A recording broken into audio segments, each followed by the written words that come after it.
Are you biased against me? No. You are not? No. Okay. Do you recall speaking to, are you familiar with who Scott Tummins is? Yes, he's a bondsman. Yes, he's a bondsman. Did you happen to speak to him at the time when I was alleged not to appear? No, sir. No, I don't have it. How you gonna send me downstairs like I'm the one making the noise or not? You don't know who was back there talking? I wasn't the only one talking. Mr. Vaughn have any documents or files matters with him? All right, Mr. Vaughn, we were here on your motions that have been filed. My understanding is that this morning prior to our breaking for lunch that you had some issue that arose where you had some issue with me or something about the way I was conducting court. Is there anything you want to address on the record? Are you gonna send me downstairs like I'm the one making the noise or not? You don't know who was back there talking? I wasn't the only one talking. Right out of the gate, tension. Notice what just happened. The judge isn't escalating, he's inviting the defendant to put concerns on the record. That phrase matters. In court, if it's not on the record, it basically didn't happen. So this is actually an opportunity, not a confrontation. The only thing that I know is that there was noise being committed, but the first and foremost thing is the motion to withdraw your guilty plea. In the case that we tried last week, you had pled guilty to the driving on a revoked license. So if you want to address that issue, then I'm going to let you take up each one of your motions. I have a motion to withdraw your guilty plea, a motion to continue the sentencing, a motion for a transcript and all judgment papers, and a motion to compel evidence, including copies of YouTube videos. So we're going to take those up in that order. So if you'll come to the podium, I will hear what you have to say on each one of those motions. All right, what was the first one again? First one is your motion to withdraw your guilty plea. At the trial, you were charged with driving on a revoked license, third offense. You entered a plea of guilty to count one. That waived your right to contest the issue of whether you're guilty or not guilty of that. Obviously, there's not been a sentencing hearing on that, so you would still have the right to appeal whatever sentence I imposed in that case, but you would have waived your right to contest your guilt or innocence of driving on a revoked license. I object. The rule states that you can place a withdrawal of guilty plea before sentencing, and we haven't even been to sentencing yet.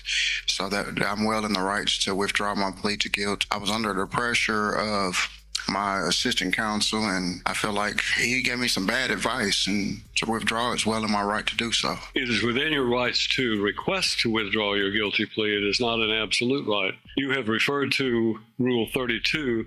The judge just clarified something critical. Rights in court are structured rights. You can request, but the court decides. And here's the real twist. The defendant is arguing pressure and bad advice. That opens the door to questions about whether the plea was knowing and voluntary. That was your argument, is that you want to withdraw because you think you got bad advice from Mr. Spratt? Yeah, and it's just the pressure of my first time doing this, Your Honor. I fully didn't understand what was going on. There was a lot of other things going on at the time. I was doing my best to keep up, and that was like a spare moment decision. And I understand. Let's move on to the second one. Your motion to continue sentencing states that you're requesting a continuance in the sentencing, that you want time to prepare some preservable rights for appeal, and that the delay is only requested to receive the transcript from the trial. I understand. Is there anything you want to add to what you've written there? Yeah, basically a question for a continuance, because I plan to put in a motion for a new trial, and without the facts of the dates and the circumstances, what he said and she said, I mean, I couldn't give you a good, well drawn up motion for new trial to properly preserve for appeal. All right, then we'll move to the third motion, which is a motion for a transcript and all of judgment papers. And if I understand correctly, you're stating that motion to request transcript and all judgments and papers filed into the case to date by compellment. I'm assuming you mean, I don't know what you mean by compellment, but you want to request a transcript of the trial, is that correct? Yes, I want a transcript of the trial, and I want any and all papers filed in by myself and the public defender and my paid attorney. This is not the first time I've put this into the courts. It goes along with filing for new trial. There's due process errors and other errors that the record can show, and it's in the possession of the courts. I will hand you a copy, Madam Clerk, if you will raise your right hand. You solemnly swear or affirm the testimony about to give in this case to be the truth, the whole truth, and nothing but the truth, so help you God. I am holding in my hand a copy of the transcript of the record in his case, and I'm asking you, is this a true and correct copy of all of the pleadings, all of the documents contained within his file, in all files? So this would constitute a complete transcript and copies of all documents. Deputy, if you'll just put that on the table, I'm delivering those. Let the record reflect that Mr. Vaughn is being given a copy of the entirety of his file. The last motion you have is a motion to compel evidence, and you state that you want copies of all YouTube videos to be made available on USB or playable DVD or CD from the date of your arraignment to date. Those videos are relevance to your appeal. Anything you want to add to that? It stands for the same reasons that for all papers, to Your Honor, the same exact reason. Okay. If that's all you have to, if there's anything else you want to add to those motions, that's what we're hearing today. I'm sorry. Is that all from arraignment date? Everything in your file that would start with the arraignment and come forward. Yes. Okay. Let me, before you leave the podium, you had previously made reference to and filed a motion for a speedy trial in your cases, and I'm prepared to give you a trial tomorrow on the on the failure to appear case. Yeah, I'll be ready for that. I do have a request of the courts, though. I still have some video evidence at the jail. Video evidence of what? Of the discovery that was in my discovery packet at the jail, and they're under the impression that I don't have any more court. When I asked to view it, they're telling me no. Well, they'll be notified that you've got trials coming up. The trial tomorrow is a failure to appear, which shouldn't have any video evidence that would. No, that's understandable, Your Honor. I don't understand where they're getting their information that I'm through with courts, and it's hindering me to be prepared when I come to court. But we'll make sure that the bailiffs relay to the jail and that the clerk relays to the jail. You do have other cases pending. Are we going to make a ruling on the rest of the motions today, Your Honor? I'm going to make a ruling on your motions today after we hear from the state. Okay. Judge, on the motion to withdraw guilty plea, I searched for case law that was on point where a plea was entered in front of the jury, and there's not a lot out there. I did not find a single case with those specific facts. I did find, and of course it is my duty to tell the court any case law that I find that is against my interest. There is substantial case law that talks about how the defendant must be notified of all his rights in a waiver and waive them knowingly and voluntarily and say that on the record. I don't think we did a rights waiver in this case, and so I leave it to the court's discretion if that would be reason for the withdrawal of the guilty plea. Based on how you rule on that, with the sentencing, normally the defendant would not need to file a motion for new trial until after the sentencing. So I don't know that he needs transcripts before we do the sentencing, only before he would file a motion for a new trial. So the state would be ready for that when the court chooses. And then you have handled the other two motions on your own, unless you want me to address either of those other two. That's all right. Just wanted to give you an opportunity if you want to be heard.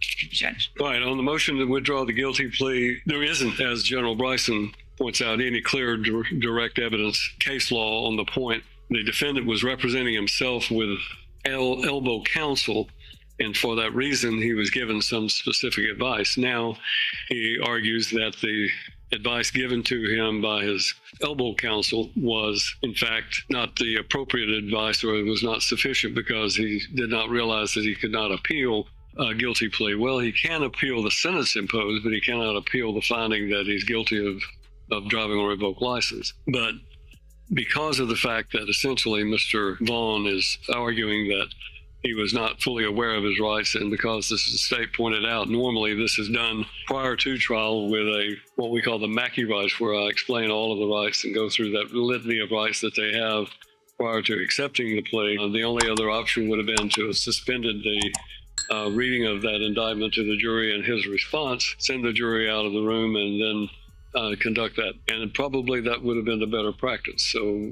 I'm going to grant his motion to withdraw his guilty plea as to that driving on a revoked charge, and we'll place that back on the docket in a separate, it'll be tried separately than anything else.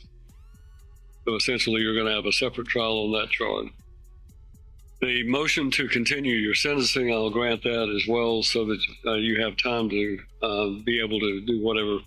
Then the next motion is for a motion for a transcript and all judgment papers, which I have supplied to you.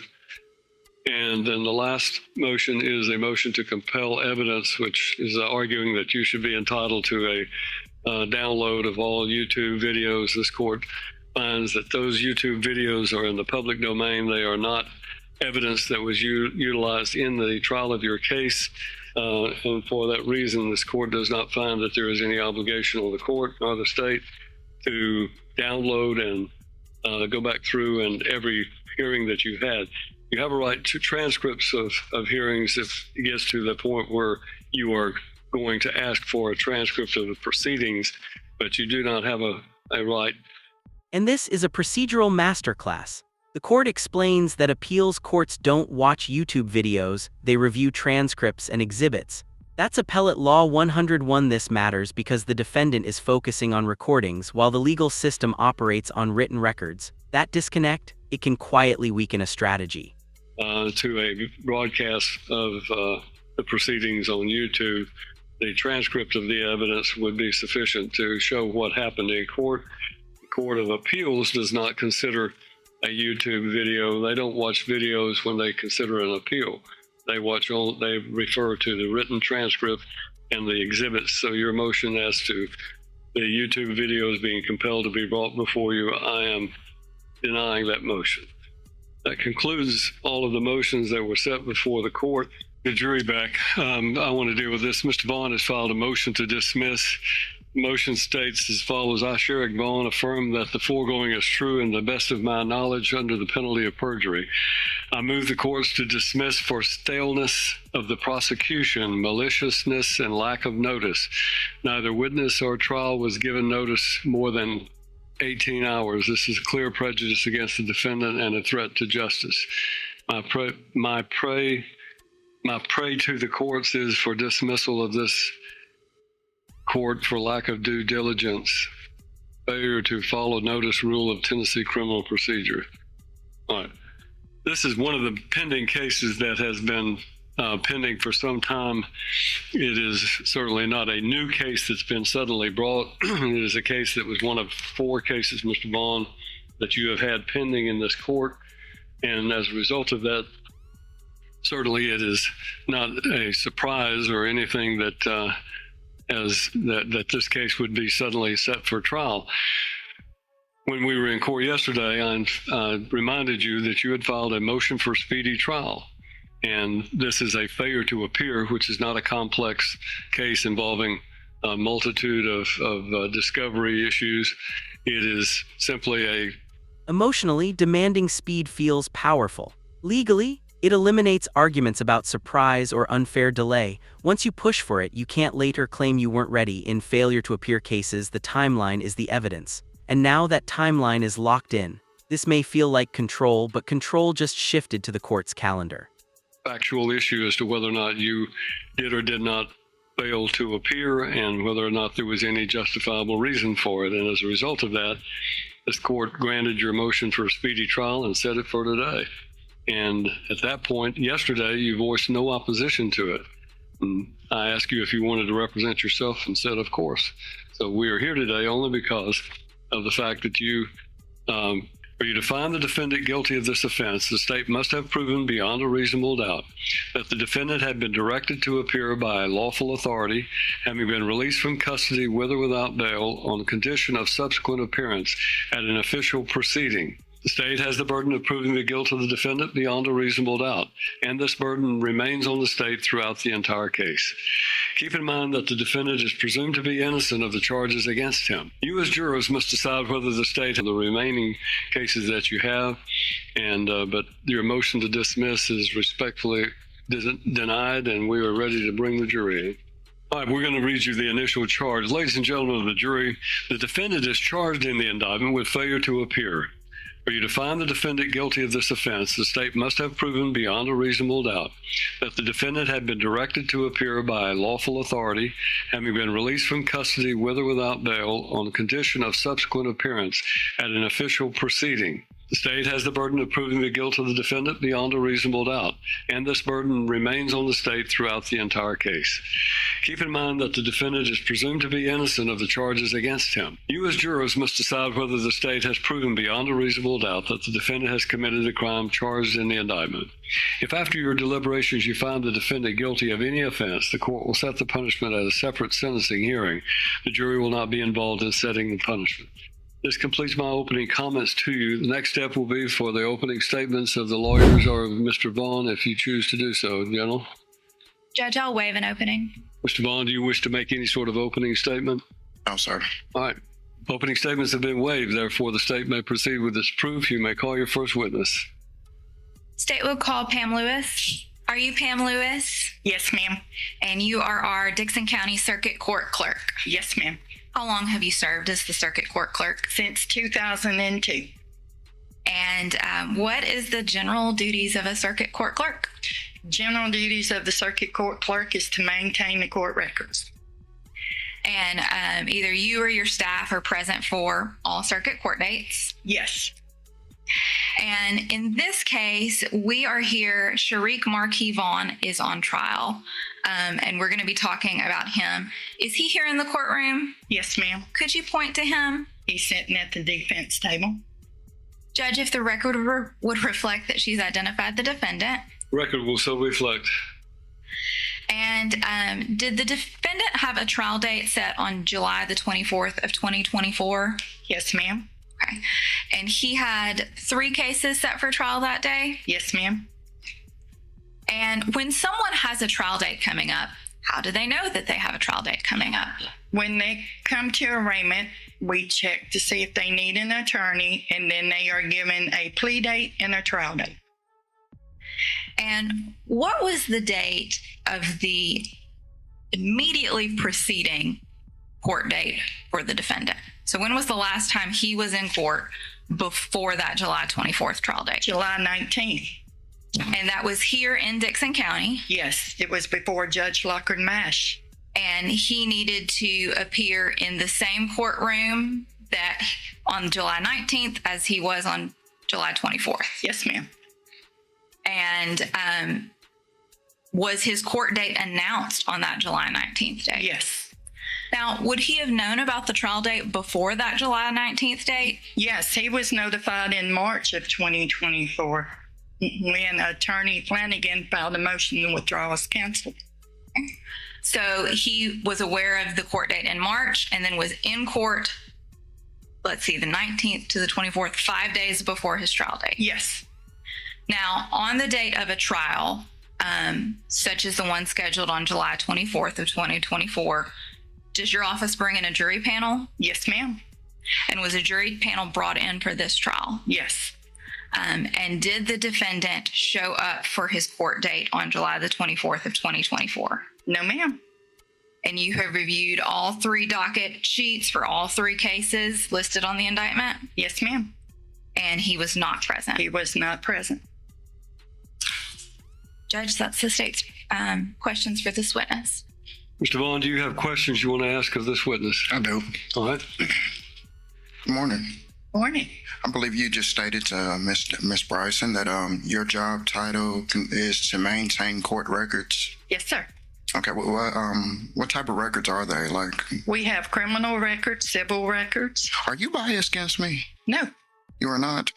No. Okay. Do you recall speaking to? Are you familiar with who Scott Tummins is? Yes, he's a bondsman.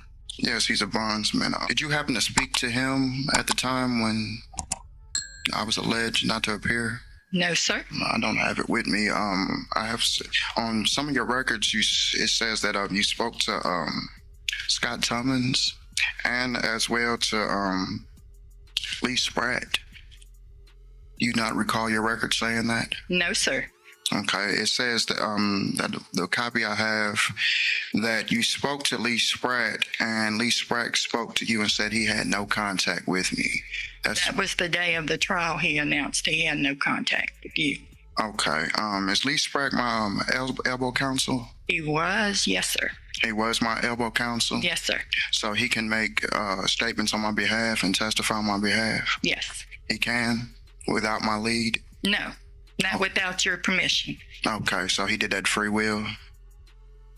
I guess so. Okay. You said that you keep a record of everything filed into this court. Have I ever filed a complaint against you? No, sir. Have I filed any paperwork to have you recused or anything in this court? Yes, I do believe you did. Okay, I did. Was I ever charged with another failure to appear out of this court? I don't believe so. Not that I remember you haven't been. One that I want to say last year, and I was released upon out of this court. Let me think. On July 19th, the day you was here, that Judge Lockard Mash reinstated to your bond. That was the day they dismissed the first one because you gave reason why you did not show up the first time. Correct. That was prior to the July 24th. Correct. Yes. And what was the reasoning for that one? I do not remember what reason you gave. Could it possibly been some messed up paperwork? It could have been. Okay. What about this time? Do you think that could have possibly been? No, sir. No, sir. Your Honor, that's all. Thank you, Ms. Lewis. You may step down. May she resume her duties if she wants to. This is a pivotal moment. When you represent yourself and then waive your right to testify, you're essentially leaving the state's evidence unanswered. The jury has heard one clear narrative. He knew the date and he didn't show up, without testimony explaining why. There's no competing story. You want her at the table with you. Go back to the table and have a seat. State may call your next witness. Judge, that will be the state's case in chief. State has rested their proof, Mr. Vaughn. Ladies and gentlemen, if you'll step across the hallway for a moment, let me take up one matter. Mr. Vaughn, the state has rested their proof, so the next question is whether or not you want to present any proof. I want to go through your rights as a defendant to make sure you understand what your options are. We did this at the last trial, so I'm sure you're familiar with it. But I'm going to ask you to raise your right hand and let me place you under oath for the sole purpose of this examination. All right. Mr. Vaughn, you are representing yourself, but even as a defendant representing yourself, you have the right to testify at a trial, at this trial. And if you choose to testify, then no one can stop you from testifying if you want to give your version of the events and so forth. So the question becomes, do you wish to testify at your trial, or do you want to waive your right to testify? I'll waive it. You're going to waive your right to testify? Yes, sir. All right, then have a seat. Bring the jury back. All right, ladies and gentlemen, the state has now rested. Mr. Vaughn, you as the defense have the right to present proof. Do you wish to put on any proof? No, sir. All right, then the state has rested, the defense has rested, so you will now hear if there's any closing arguments that the sides wish to make, and you will hear from them. Ladies and gentlemen, this is probably the shortest jury trial that has happened in this courtroom. It's okay, you don't have to. The defendant is charged with failing to appear on his trial date, July 24th of 2024. You have heard testimony that he was in this courtroom on July 19th, just a few days before that, where he would have known of his court date, and that just a few days later, he failed to appear for that court date. And as such, the state will ask you, you're going to receive instructions from the judge and a jury verdict. You'll go back and elect a foreman, and the state will ask you to return a guilty verdict for failure to appear. Thank you. Mr. Vaughn, you have the right to address the jury, but you may not testify. You may only argue about the facts. You just heard me ask the witness multiple questions about whether she was biased and whether I filed a complaint against her. She testified that I have. You've also heard that I've been charged with failure to appear out of this court before too, and it was also dismissed. From an appellate standpoint, the court demonstrated procedural fairness step by step. That matters later. Appeals focus on denied opportunity, and here, opportunities were repeatedly offered. The lesson? In court, every motion shapes the paper trail. And once that trail is written, it becomes the roadmap higher courts follow. You've also heard that I've asked the witness whether there has been errors made before in my case, and you also heard her state yes. I'm asking y'all to take this and do the best y'all can. Thank y'all. State has the final say if you wish. Judge, I'll waive. All right, then, ladies and gentlemen, we have a final set of instructions to give to... All right, ladies and gentlemen, this will be the final charge of the court. The defendant, Sheriff Marky Vaughn, is charged in the indictment with the crime of failure to appear. You may now retire to begin your deliberations. Ladies and gentlemen, if you will step across the hallway, you may begin your deliberation. All right, Mr. Vaughn, if you'll step back with the officers, we'll bring you out when the jury is... I have a quick question, if I could, Your Honor. This is about yesterday, if I can just gain some clarity. All right. I haven't had the chance to go through that paperwork yet. Was a transcript in that paperwork? A transcript of what? Of the proceedings. Was that in that Are you paperwork? talking about a typewritten transcript? Yes, sir. No, that was not provided. What was provided was the entirety of your file here in the court. As far as if you're asking for a transcript of every time you appeared in court, that will be a lengthy procedure to have to identify what days we're talking about. Then the court reporter would have to have a sufficient length of time to type everything up, which will be a very difficult thing for her to do on a short-term situation. So, all right, so there's an order granting you a transcript, but you don't have it yet. All right, thank you, Your Honor. All right, jury has reached a verdict, so we're going to bring in Mr. Vaughn and we'll find out what their verdict is. All right, ladies and gentlemen, I'm told that you have reached a verdict. Is that correct? Will the foreman please stand and announce as to the indictment, the charge of failure to appear, how does the jury find the defendant? Guilty or not guilty? All right, is this the unanimous verdict of all, if you will, signify by raising your right hand? Show that all jurors have signified that this is a unanimous verdict. Thank you, ladies and gentlemen. We're going to dismiss you now, but thank you for your time and attention. All right, we have set a sentencing hearing on Mr. Vaughn's other charges on January the 28th, so this case will also be combined for sentencing on that charge as well. Then we'll let you know as soon as possible, Mr. Vaughn, whether we're going to be trying some more. We can expect to try at least one of those cases, the driving on revoked license, on the 23rd or 24th, depending on one of those 2 days. Just expect you're going to go forward on your driving on revoked license that I allowed you to withdraw your plea on. Mr. Vaughn will be remanded to the jail until